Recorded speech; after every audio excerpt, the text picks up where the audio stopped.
Hello friends, welcome to JC edutech YouTube channel. Friends, ఈరోజు మన video వచ్చేసి medical కాలేజీలో పోస్టుల భర్తీకి దరఖాస్తులు అంటూ ఒక ఆర్టికల్ వచ్చిందండి. ఈ ఆర్టికల్ సంబంధించిన పూర్తి వివరాలను వీడియోలో చూద్దాం. వీడియోని ఎక్కడ స్కిప్ చేయకుండా చూడండి. వీడియో నచ్చినట్లయితే లైక్ చేయండి. ఇలాంటి మరిన్ని లేటెస్ట్ అప్డేట్స్ కోసం నా ఛానల్ సబ్స్క్రైబ్ చేసుకోండి. ఖమ్మం జిల్లాలోని ప్రభుత్వ మెడికల్ కళాశాలలో కాంట్రాక్ట్ విధానంలో పోస్టులు భర్తీ చేస్తారని చెప్పి ప్రిన్సిపల్ ఒక ప్రకటనలో జారీ చేశారండి.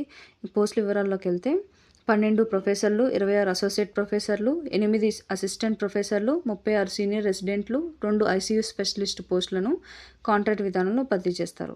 ఆసక్తి, అర్హత ఉన్న వాళ్ళు ఆన్లైన్ లేదా ఆఫ్లైన్లో ఈ యొక్క పోస్టులకి దరఖాస్తు చేసుకోవాలని, దరఖాస్తు చేసుకునే తేదీలు వచ్చేసి నవంబర్ 4 నుంచి 13వ తేదీ అని, 15వ తేదీ ఇంటర్వ్యూ నిర్వహిస్తారని చెప్పి ఇచ్చారండి. అర్హత నిబంధనల కోసం వెబ్సైట్లను పరిశీలించాలని చెప్పి సూచించారు. వెబ్సైట్లో వచ్చేసి khmmam.telangana.gov.in, మరొక వెబ్సైట్ అండి gmc.khmmam.org వెబ్సైట్లను చూడాలని చెప్పి తెలియజేశారు. ఇది ఫ్రెండ్స్ ఈ యొక్క ఆర్టికల్ సంబంధించిన డీటెయిల్స్. ఇలాంటి మరిన్ని లేటెస్ట్ అప్డేట్స్ కోసం నా ఛానల్ సబ్స్క్రైబ్ చేసుకోండి. Thank you for watching.